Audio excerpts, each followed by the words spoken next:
Magandang araw at magandang gabi po sa mga nakakapanood sa gabi at sa lahat po ng naabot ng video nito. Welcome po dito sa AMB o Avoy Mix Videos. Ngayon po ay tutunghayan natin itong mga kalunos-lunos na balita. No? Ano po yung kalunos-lunos? Itong mga walang puso na nakikinabang sa pera ng bayan. Habang yung ibang mamamayan natin dyan ay lubog sa baha, sila naman ay nagpapakasasa. No? So, ito po yung mga kontraktor na iniimbestigahan. Ito yung balita po mula sa ANC at 24/7. So panoorin po natin ang ilan sa mga kontraktor. So ito po yung mga nakasala ngayon. Bigyan po natin ito ng reaction at ng komento dyan sa comment box. He's my eldest son. Okay. Alpha Phi Omega, yan, asawa mo. So, you confirm, lahat ng siyam na yan, ikaw ang may-ari. Tama? Part owner po. Part owner. Okay. Kaya nyo ba talaga pagsabay-sabayin yung mga construction, mga proyekto ninyo? Paano nyo nagagawa ito? Yes po, we have sufficient employees naman that can carry out and execute the project. Okay, ilan ba yung mga empleyado ninyo? In the office po, mga 200 plus. Sabay-sabay kayong naawardan ng kontrata ng DPWH. Alam mo, nakakapagtaka dahil kayo lagi nakakuha ng DPWH contracts, ha? Sino ba talaga sa DPWH ang nagbibigay sa inyo listahan ng mga projects for bidding? Turo mo na. Wala po akong knowledge po. Talaga? Ba't Yes. nakakapagtaka dahil yung siyam na construction companies niya, yun ang laging favored, kumbaga, sa bidding. Kasi ang balita ko, isa kayo sa mga una nakakita at nakakapili ng mga projects. Bago pa mabuo ang National Expenditure Program, yung tinatawag natin na NEP. Parang menu lang sa restaurant na nakaka-order kayo kaagad. Sino ang point person nyo sa DPWH na nagbibigay sa inyo ng informasyon na ito, para sa inyo, ito, para sa kanya? Sino? Sir, wala po akong nakakausap po. Wala kang kilala sa DPWH? Wala po. Hindi kami maniniwala niyan, wala kayong kilala sa DPWH. Meron ako yung mga engineer, mga district engineers siya. Yun ang pala. Sino ang mga district engineer na nakilala mo? Pero hindi po sila nagbibigay ng project po sa akin. At tinatanong ko, wala naman ako sinasabi sa'yo kung nagbibigay sila ng project. Sino ang kakilala mo sa DPWH? Sila, mga DE po. DE Yeah, okay. ng... Sabi mo, sino? Teka sandali. DE ng Laguna, Sino DE nga? ng... Bakit di mo ipangalan? I can't remember their names kasi I don't transact on Okay, behalf of DE the ng Laguna. companies. Sino pa? DE ng Bulacan, DE ng... Si Hir? Nandito ba? DE ng Laguna, DE ng Bulacan, nandito ba? DE ng Bulacan nandito. Okay, paano nyo nalalaman ang mga projects for the bidding? Sino nagbibigay ng listahan sa'yo? We don't have a list. Naka 6 minutes ka na, Erap.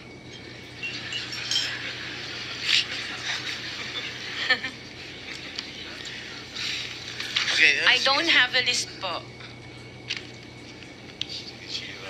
Interjection, Mr. Chair, with the permission of the SP Pro Tem. Okay. On the DPWH na binanggit po niya, Mr. Chair. Grabe po, no? Kung hindi pa ito na sita ng ating presidente, walang sisitang iba. No? Kasalanan din ba ito ng gobyerno masyadong maluwag? No? Kung bakit nakaalpas itong mga nakapandaya itong mga mandaraya, no? Kasi dalawa lang daw 'yan. Isang naloloko, isang manloloko. Naloko yung mga mamamayan nating Pilipino dahil pinaalpas o hinayaan nilang makalusot itong mga manlolokong ito na kontraktor, Hindi lang yan, no? May mga auditor, no? Ang DPWH, may mga auditor yan. Katakot-takot na auditor. Meron tinatawag na bago mo acceptance, no? Paano mo i-accept yung project bago i-release yung payment kung wala ka naman nakita? Hindi mo lang pinasyalan. Yun yung katamaran ng mga nasa gobyerno.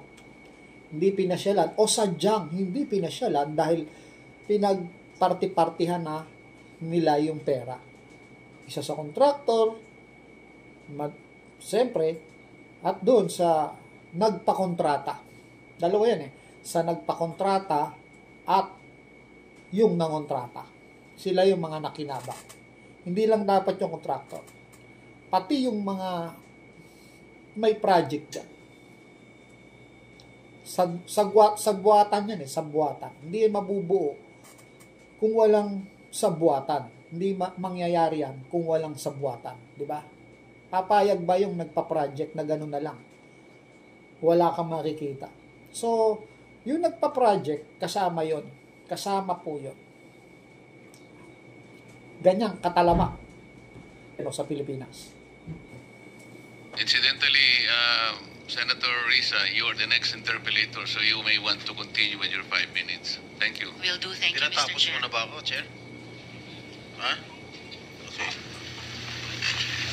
One last question, if I may. One last question, Mr. Chair, Senator Risa. Madam Diskaya, saan nyo ba kinukuha yung mga coaching imported, mga luxury cars? Ang balita ko, doon sa interview mo, binili mo yung isang Rolls Royce dahil nagandahan ka sa payong. Tama ba? Sir, yes po. Samantalang, ilan yung luxury cars mo? Nasa 28 po. 28 lang. Ano Yes. ano itong mga ito? Rolls Royce, Ferrari. I don't have a Ferrari. Ano yung mga luxury cars? Lamborghini. No rin. Cadillac. Saan binili? Sagutin mo na. Saan mo binili? Sa dealer po. Sino dealer? Dito, local? Free- Local dealer o sa abroad? Freebell Enterprises tsaka yung isa Auto Art. Dito, sa Pilipinas? Yes po. Hindi ka nag-import? No po. Dito may dealer ng mga Yes po. Rolls Royce. May dealer ng Rolls Royce meron dito. po. Ano pa yung mga ibang luxury cars mo? Yung ano tawag dito, yung Cadillac and the Cadillac GMC. Escalade, gano'n? Yes po. Oh. The GMC. Yun lang. Sinong dealer? I mentioned earlier Freebell Enterprises and Auto Sa Art. lahat ng kotse mo, yun ang mga dealers mo. Dalawa lang sila Dalawa po. yung dealers mo. Yes what po. other luxury cars do you own? Yung iba dito na, the Maybach. Dito ko Maybach, na binili. Mercedes. Yes po. And then, yung iba, dito na rin yung Range Rover. Bentley. The Bentley dito na rin po. Paano kayo nagka-interest sa kotse? Saan nyo gagamitin yung 28 kotse na luxury cars? Araw-araw gusto mo Collection. palit ng kotse? No, I have 4 kids that use it all the time for them to... 4 kids lang. O, bigyan mo tig-isa, pero 20, ilan yun? 20 ka mo? 28? 28. Opo. My God. And you bought that from the taxpayers' money? No po. Hindi po. Huwag na tayo maglokohan That would be- dito. Let's allow our people to decide on that anyway. Just ano Ah, lang, linawin na yung Senator Risa, sorry nagkamali ako. Chairman, Si- just the 2 names of the dealers. Dealer ako ng kotse, kaya ako alam yan eh. Sino yung dalawa? Pinagkukunan mo ng luxury cars? Freebell Enterprises Ah? and Freebell Enterprises Freebell. and yung isa, Auto Art. Auto Art. Yes po. Okay, thank you. Well, ganun, no? Parang nakakadurog ng puso, no? Kung titingnan mo yung mga kababayan natin na kagaya ng nakikita nyo dito. Yan. Hindi ba nila nakikita yan? No? Nakakatulog ba sila ng mahimbing na habang pinagpapasasaan nila yung kanilang yaman? Yung pinanggalingan nun, no, yung dapat na ma-save yung mga buhay nito, no, yung kagaya ng mga muntik na mamatay dahil sa baha, malunod. Di ba nila naisip ng mga nakinabang sa pera na yan, na taong bayan? Tapos, ibinulsa lang nila. Hindi ba nila naisip na apektado itong mga taong ito? Nakakatulog ba sila ng mahimbing? Papakain nila yan sa kanilang mga anak? Tapos yung mga anak ang yayabang, no? Kala mo kung sino. Galing naman pala sa nakaw yung pera na yan, na nakaw na pera. Pera ng taong bayan. Nakaw yan eh. May project dapat, may mga sumisip-sip ng baha, pero wala. Nasip-sip na yung pera. So, kagaya nga ng sinasabi ko, dalawa yan. Isang nagpa-project at isang kumuha ng project. Actually, mga bidding dyan, minsan laro na lang yung bidding. Kung meron man bidding, mukhang ano na yan, yung formality, pero alam na kung sino talagang mananalo. Yung may connection dun sa nagpa-project. So, yung mga nagpa-project, siyempre, nasa gobyerno yan. Hindi maglalakas loob itong mga kontraktor na ito, na ganun-ganun na lang. Dr. St. Timothy Trading, Wawaw, and ano yung isa? SY Sims Construction Trading. Wala Nandito po yata sila tatlo. SYMS dito. Hindi dumating. Hindi sumipot. Is any representative of SYMS here present? Wala. Okay. And we subpoena them already, Mr. Chairman. Yes. So we will contempt the We'll issue a warrant of arrest. Yes. Thank you, Mr. Chair. But just the two, are they, yung time ko, muna. Yung St. Timothy, ayan, si Madam Roma. St. Timothy, and I think Wawaw is here. Yeah, St. Timothy, meron kayong ghost project sa Bulacan? Mr. Chair, wala po. Categorically. Tapos yung Wawaw?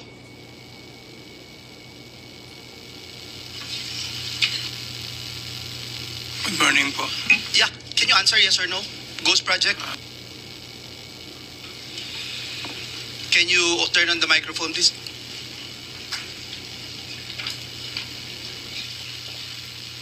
It's a yes or no question, sir.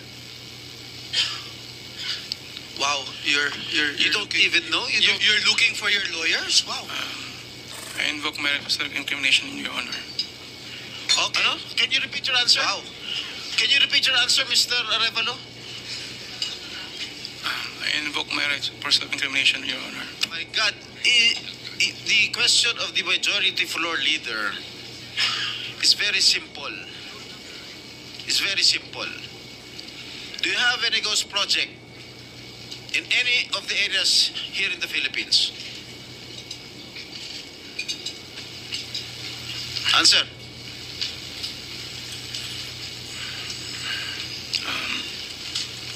Dahil may mga usapin po na kakasuhan yung mga kontraktor ng DPWH po at parte ng ulat ng Senado na magpagrekomenda ng paghahain ng kaso laban sa resource person, ang payo ng aking mga abogado ay huwag magsalita sa panahon na ito dahil anumang pahayag ko sa pagsisiyasat. Sino utos sa'yo na huwag magsalita?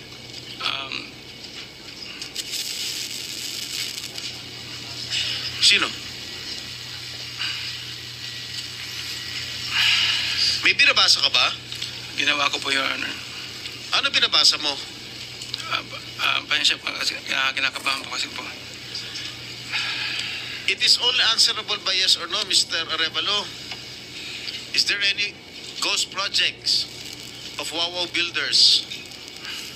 This is what I discovered, and the former secretary confirmed during the first hearing that there indeed are ghost projects.